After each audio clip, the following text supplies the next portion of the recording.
Okay, so we're ready to set down some signals here. Now, because I'm using a condensed route here, I've got all these junctions really close together.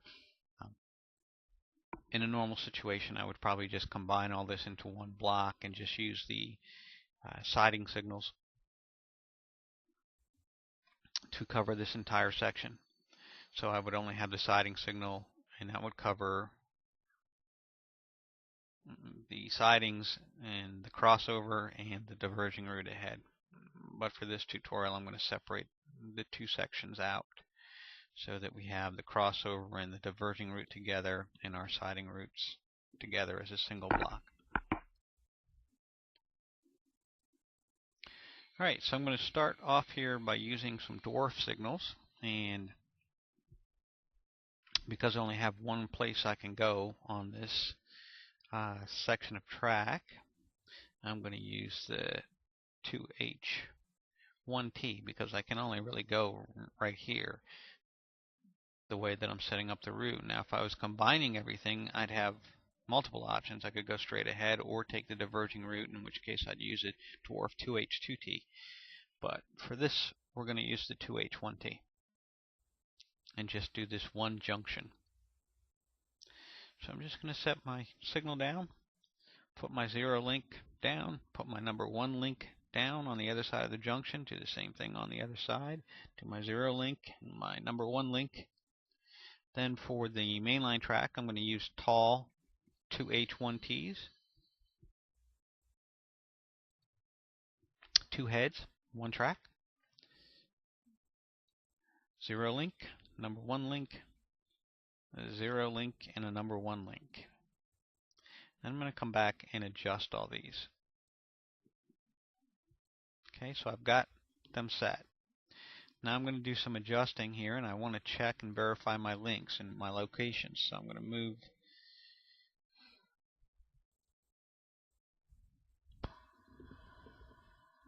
up here and take a look, and I'm going to see that I've got a tiny little box here. Now I can leave it in this box. I can move it into the box up ahead of it. The one thing I don't want to do is cross between the two boxes. So I'm going to put my link inside of this box. Now the thing is, I want it to be in a box beyond where the switch is. I don't want it to be in front of the switch, or then it's still part of the same box where the 0 link is. So in order for the signal to read correctly, I need to make sure that my 0 link and my number 1 link are in separate ribbons or boxes. So now I'm just going to look at where my 0 link is for each of my, I like to move it, make sure it's a little forward of where my actual signal is. So I can pull right up to the signal and I won't trip the link and block the signal.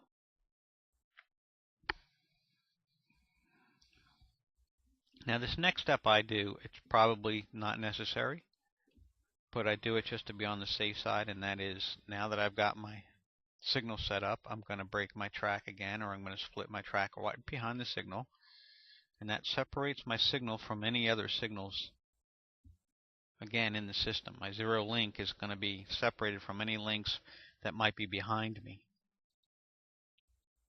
so that I don't get any interference from any other signals by having the links of both signals in the same track ribbon.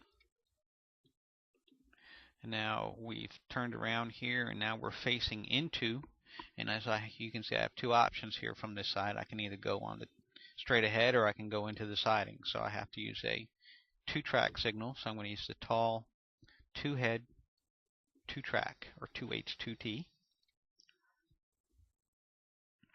Link 1 is always going to be the straight ahead link.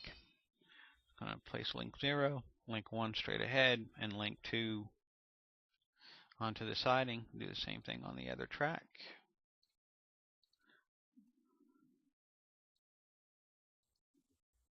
Alright, and now we're going to start adjusting our links to make sure they're safely in their own little separate area and are not crossing track ribbons.